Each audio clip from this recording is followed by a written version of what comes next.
मैं भाषण देने वाला नहीं हूं, मैं आपको जानकारी देने वाला हूं, आपसे बात करने वाला हूं।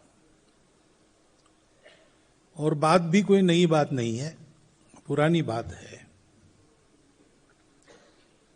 शायद आपने सुनी भी होंगी, परंतु बात ऐसी है कि समझ में आने में देर लगती है। संघ का काम ये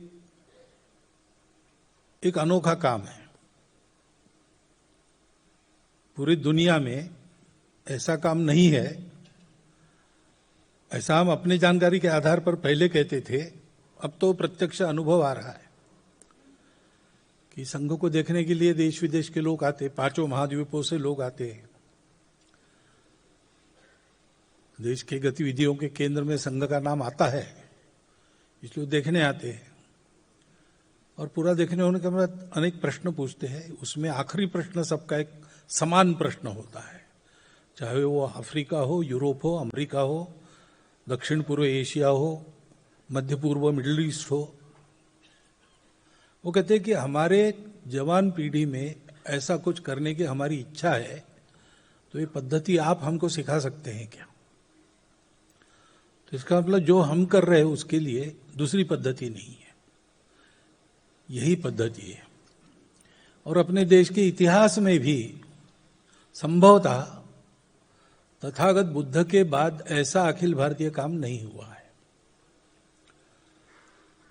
तो इसके लिए कोई कंपेरेबल नोन दूसरा उपलब्ध नहीं है। आदमी किसी बात को जानता है, फ्रॉम नोन टू अननोन जानता है, लेकिन इसके लिए कोई कंपेरेबल दूसरा है ही नहीं। गगनम गगनाकारम सागरम सागरोपमा राम रावण योर युद्धम राम रावण योरिव। गगन कैसा है तो गगन जैसा है, उसके जैसा दूसरा एक्सपांस नहीं है। सागर जैसा एक इतनी विशाल वाटर बॉडी दूसरी नहीं है। राम रावण का जो युद्ध हुआ था उसके जैसा वही हुआ। तो इसलिए बहुत बार लोग संघ को, बाकी चल रहे अनेक काम है, अनेक संस्थाएं है, संगठन है, पार्टीज है, बहुत सारा चलता है, उसी के साथ बिठाकर देखना चाहते तो गलतफहमी होती है। और संघ को ऊपर ऊपर से और दूर से देखेंगे तो भी गलतफहमी होती है, क्योंकि आप हमारे कार्यक्रमों को देखते हैं। कुर्ता पैजामा पहन के मैं यहां आपके सामने बैठा हूं, कल ये वेश बदलकर दूसरा, तो आप मेरे कपड़ों को जानेंगे। आदमी को जानना है तो थोड़ा और अंदर जाके विचार करना पड़ेगा। ऐसे संघ के स्वयंसेवक रूट मार्च करते हैं, संचलन करते हैं, लेकिन संघ पैरामिलिट्री ऑर्गेनाइजेशन नहीं है। संघ के स्वयंसेवक लाठी काठी सीखते हैं, लेकिन संघ कोई अखिल भारतीय अखाड़ा नहीं है। संघ में भारतीय रागदारी के आधार पर घोष की धुनें बजती है, व्यक्तिगत गीत होते हैं, सांघिक गीत होते हैं, लेकिन संघ कोई अखिल भारतीय संगीत शाला नहीं है। संघ के स्वयंसेवक राजनीति में भी है, लेकिन संघ पॉलिटिकल पार्टी नहीं है। कई बातें ऊपर से देखेंगे तो गलतफहमी होगी। और इसलिए संघ को जानना है तो संघ का अनुभव लेना है, संघ को आकर अंदर से देखना है। चीनी कैसे है, इस पर व्याख्यानमाला हो सकती है, प्रश्नोत्तर भी हो सकते हैं, लेकिन एक चम्मच चीनी खा लेंगे तो इस सब की आवश्यकता ही नहीं है। परंतु ऐसा कुछ खाना है तो कम से कम वो ठीक है, उसकी परीक्षा करने में कोई खतरा नहीं है, इतना तो पता होना चाहिए। इसलिए फिर एक बार 100 साल के बाद हम आपको बता रहे हैं कि संघ क्या है। क्योंकि संघ का जो काम है वो संघ के लिए नहीं है, वो पूरे देश के लिए है, भारतवर्ष के लिए। संघ क्या है जानना है तो पहले संघ क्या नहीं है ये जानना चाहिए। संघ किसी दूसरे संगठन की कंपटीशन में निकला नहीं और नहीं है। संघ किसी एक विशिष्ट परिस्थिति की रिएक्शन में, प्रतिक्रिया में नहीं चला है। संघ किसी के विरोध में नहीं चला है। हमारा काम सर्वेशाम अविरोधेन, बिना किसी का विरोध किए करने का काम है, चलने वाला काम है। संघ को पॉपुलैरिटी नहीं चाहिए, संघ को पावर नहीं चाहिए। संघ चला है, जितने भी भले काम देश में चल रहे और आगे भी होंगे, वो ठीक से पूरे हो जाए, इसलिए जो होना चाहिए वो करने के लिए संघ है। और इसलिए थोड़ा आपको इतिहास में जाना पड़ेगा। 1857 में स्वातंत्र्य युद्ध हुआ। अपने राजा थे, अपनी सेनाएं थी, सब कुछ था। पराक्रम हमारा सर्वश्रुत तब से है, उसके पहले से भी है, आज भी है। लेकिन सब होने के बाद भी हम अपने घर में विदेशियों से हार गए। तो विचार मंथन शुरू हुआ देश में। ऐसे कैसे हुआ? मुट्ठी भर लोग सागर पार से आए, हम पर राज कर रहे, और हम सब मिलकर लड़ते हैं तो भी हम हार जाते हैं। तो एक मत ये आया कि एक बार हार गए तो अभी तो हमने लड़ाई हारी है, मोर्चा हारा है, लड़ाई थोड़ी हारी है, फिर एक बार शस्त्र लेके प्रयास करेंगे।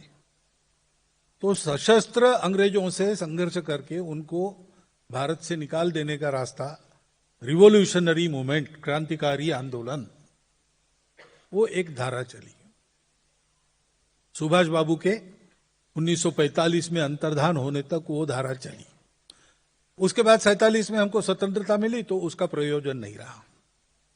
लेकिन उस कालखंड में उस धारा ने हमको ऐसे दैदीप्यमान चरित्र दिए जिसको सुनकर आज भी हम प्रेरणा लेते हैं।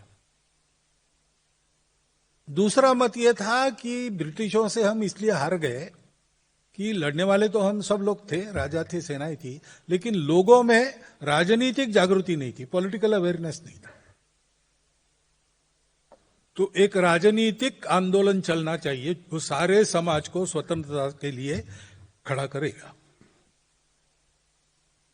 और सर ओ एलन ह्यूम की प्रेरणा से, ब्रिटिश सरकार की योजना से एक सेफ्टी वॉल के नाते एक संस्था उत्पन्न हुई, इंडियन नेशनल कांग्रेस। लेकिन हमारे लोगों ने उसी को अपने आजादी के लड़ाई का बहुत प्रभावी हथियार बनाया, और उसके नेतृत्व में जो काम हुआ, बहुत बड़ी जन जागृति हुई।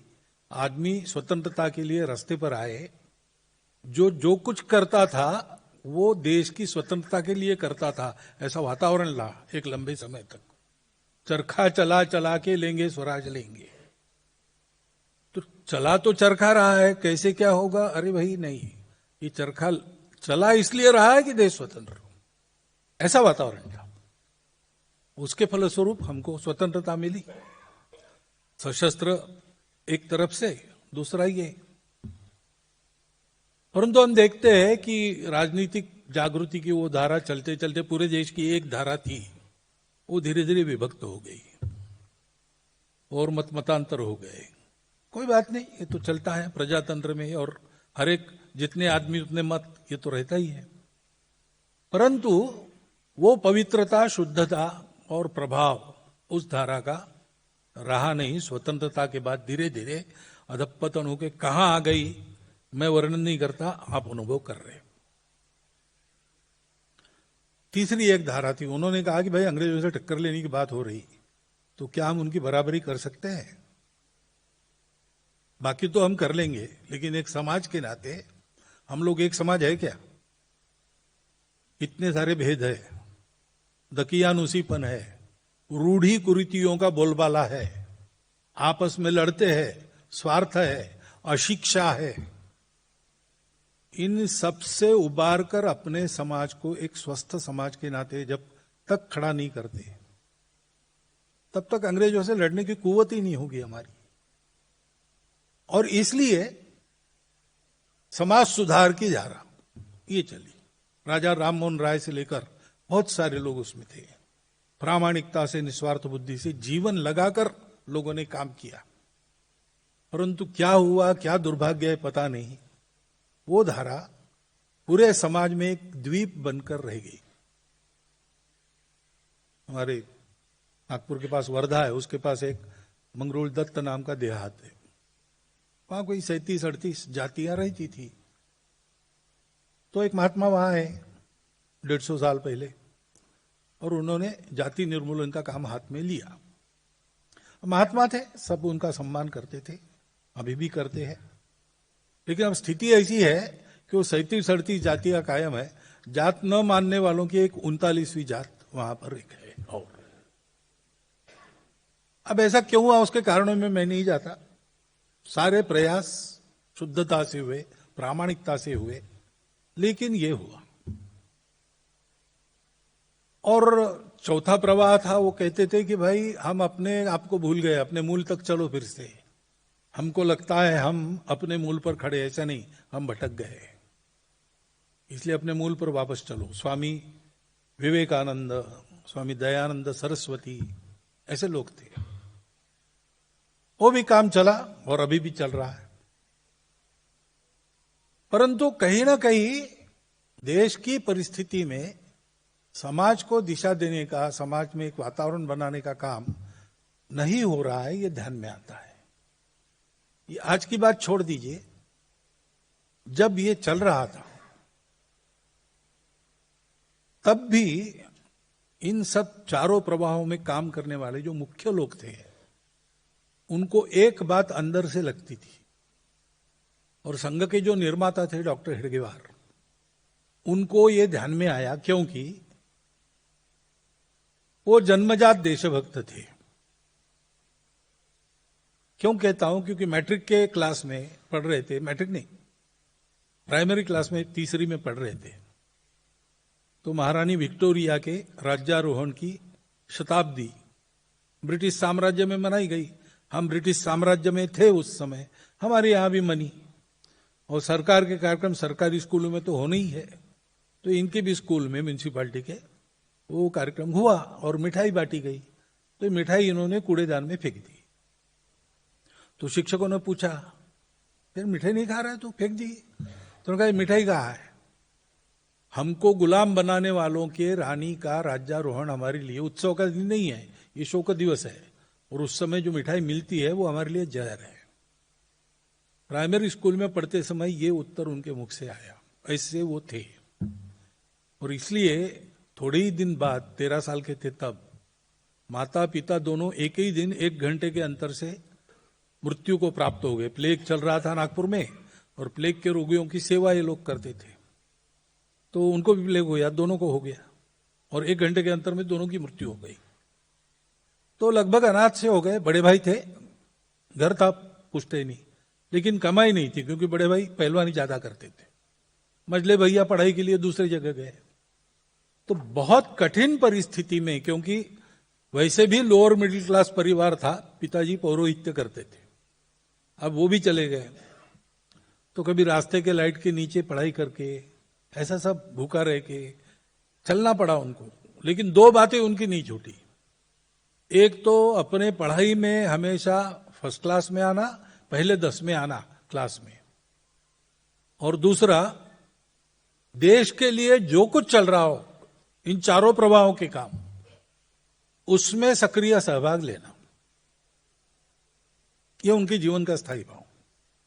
और इसलिए जब वंदे मातरम आंदोलन शुरू हुआ, तो नागपुर के विद्यालयों में वंदे मातरम आंदोलन ऑर्गेनाइज करने वालों में ये थे। तो स्कूल का इंस्पेक्टर आता था, स्कूल में जाता था, तो क्लास में उसका स्वागत होता था, वंदे मातरम। तो फिर गुस्सा हो गए साहब, गोरे साहब थे, उन्होंने रिपोर्ट किया, पुलिस ने सारे स्कूल बंद कर दिए, और चला कौन है इसके पीछे, तहकीकात चली। 4 महीने हो गए, लेकिन कोई नहीं मिला। इतने कुशल संयोजक थे। 4 महीने के बाद सारे गार्डियंस वगैरह सब एकत्र आ गए कि भाई बच्चों की पढ़ाई का नुकसान नहीं होना चाहिए, करने वाले तो करके गए, सब भुगत रहे। तो एक नॉमिनल अपॉलॉजी इस नाते ऐसा तय हुआ कि प्रत्येक छात्र आएगा, क्लास में जाते नहीं के पहले गेट पर मास्टर साहब पूछेंगे उसको, गलती हो गई ना तो मुंडी हिलाना अथवा हाँ कहना, तो क्लास में प्रवेश। विद्यालय शुरू हो गए। लेकिन 2 विद्यार्थी नागपुर में थे, उन्होंने ये भी करने से इनकार कर दिया। उन्होंने कहा कि हमारी मातृभूमि का वंदन करना, उसकी जय कहना, ये अपराध है, इसको तो हम सपने में भी कबूल नहीं करेंगे, तो ये नॉमिनल अपॉलॉजी भी हम नहीं देंगे। और इसलिए वो रस्टिकेट हो गए। उसमें एक केशव हेडगेवार थे। ऐसे छात्रों के लिए राष्ट्रीय विद्यालय उस समय चलाए गए थे, उसमें गए यवतमाल नाम के स्थान पर। अंग्रेजों ने वो भी बंद कर दिया, तो प्राइवेटली परीक्षा देकर और वो फर्स्ट क्लास में मैट्रिक पास हुए। ये उनमें जो चिंगारी थी उसको देखकर नागपुर के नेताओं ने चंदा जमा करके, क्योंकि इनकी तो परिस्थिति थी नहीं, प्रवास का खर्चा यानी आने जाने का खर्चा और फीस जुटा के उनको कलकत्ते भेजा, डॉक्टरी पढ़ो। लेकिन डॉक्टरी पढ़ने का बहाना, वहां देश भर के क्रांतिकारियों की कोऑर्डिनेशन कमेटी थी, अनुशीलन समिति। तो इनको काम दिया गया कि डॉक्टरी पढ़ते पढ़ते उनसे कांटेक्ट करो और देश के इस पश्चिम भाग में क्रांति कार्य का प्रारंभ। तो दोनों काम उन्होंने अच्छे किए। 4 साल मेडिकल की पढ़ाई की। हालत खस्ता जी, पैसा पास में नहीं था, तो 2 दोस्त रहते थे लॉज में, उनके बीच की जगह, 2 कॉट्स के बीच की जगह, उस पर अपनी दरी डालकर उस पर सोते थे। और वो 3-4 दोस्त थे, इधर विदर्भ से वहां पढ़ने के लिए गए। उनके भोजन का डिब्बा आता था, तो 4 में ये 5वां एडजस्ट हो जाता था। ऐसे वो रहे, परंतु मेडिकल भी फर्स्ट क्लास में पास हुए। और क्रांतिकारी वो जो समिति थी, अनुशीलन समिति, उसके कोर कमिटी मेंबर बने। कोड नेम कोकेन ऐसा उनका था। कोकेन चंद्र नाम के कोई व्यक्ति चंद्रनगर में रहते थे, उनका नाम इनको दिया था। और ऐसा भी हुआ कि पुलिस कोकेन चंद्र को पकड़ने चंद्रनगर जाकर उनको पकड़ के ले आई। ये राजनारायण बसु जी का जो चरित्र, उन्होंने आत्मचरित्र लिखा है, राजनारायण बसु नहीं, रासबिहारी बसु, उनके चरित्र में ये सब उल्लेख है। तो ऐसे वो थे, पास हो गए। प्रिंसिपल ने कहा भाई बर्मा में एक नौकरी है, उस समय 3000 रुपये महीना वाली। तो उन्होंने कहा कि मैं नहीं करूंगा। तो घर कैसे चलाओगे? तो घर नहीं बसाऊंगा, मैंने प्रतिज्ञा की है इस जीवन में देश के लिए सोचना, अपने बारे में अगले जन्म में सोचेंगे। और इसलिए वापस आए। तब तक तो क्रांतिकारी आंदोलन विफल हो गया था। तो लोकमान्य तिलक जी के नेतृत्व में आंदोलन चल ही रहा था। 1920-21 की बात है, असहयोग। तो उसके प्रचार प्रसार के लिए तो सर्वत्र गए, विदर्भ में गांव गांव जाकर उन्होंने भाषण वगैरह दिए। तो उन पर राजद्रोह का अभियोग चला गया, सेडिशन। अब अंग्रेज सरकार तो न्याय तो यही करने वाली थी, इनको जेल में डालना है। तो पैरवी करने वाले नागपुर के नामी वकील थे इनके, उन्होंने कहा कि अंग्रेज सरकार ये न्याय नहीं कर रही, इसलिए निषेध के लिए हम पैरवी नहीं करते। तो इन्होंने अपनी पैरवी की और पैरवी में जो बचाव का भाषण किया उसका प्रारंभ यहां से किया कि कोई इंटरनेशनल लॉ ऐसा है क्या? इंटरनेशनल मान्यता तो ये है कि स्वतंत्रता हर एक व्यक्ति का अधिकार है। तो कोई लॉ ऐसा है क्या कि जिसके तहत अंग्रेज इंग्लैंड से आकर हम पर राज कर रहे हैं? ऐसा कोई कानून हो तो बताओ। अर्थात ऐसा कोई कानून है नहीं, इसलिए आपका भारत पर राज करना ये इलीगल है, इसलिए आपका कोर्ट इलीगल है, आपके जज इलीगल है। मैं ये नहीं मानता कि आपको मुझे ट्राई करने का अधिकार है, मैं आपके राज्य को ही नहीं मानता। मैंने लोगों को ये बताया, स्वतंत्रता उनका मूलभूत अधिकार है और उसको प्राप्त कैसे करते हैं उसकी तरीके बताए हैं, इसमें कोई गुनाह नहीं है। तो उनको 1 वर्ष सश्रम कारावास की सजा हुई और न्यायाधीश ने जजमेंट में रिमार्क लिखा कि इनके बचाव का भाषण, इनके जिन भाषणों के कारण इन पर आरोप लगा उससे ज्यादा सेडिशियस है, ज्यादा राजद्रोही है। ऐसे वो थे। और इसलिए ये सब काम करते समय लोकमान्य तिलक जी, महात्मा जी, सुभाष बाबू, डॉक्टर अंबेडकर साहब, ऐसे सब लोगों से, भगत सिंह क्रांतिकारी के थे, तो इन सब से चर्चा हुई। तो उनको ध्यान में आया, उनका भी अनुभव था, अध्ययन था, चिंतन था, सब कार्यों में प्रामाणिकता से निस्वार्थ बुद्धि से काम करके देखा था। तो उनको ध्यान में आया कि जो मुझे लगता है वही बात सबके मन के अंदर है, कि हमने अपना अपना इशू चुनकर उसमें अपना पूरी शक्ति लगाई, जीवन लगाया, तो इशू कभी ना कभी रिजॉल्व होने वाला है, परंतु फिर से खड़ा नहीं होगा इसकी क्या गारंटी है। अंग्रेज कोई पहले आक्रामक नहीं थे, उनका नंबर 7वां 8वां है।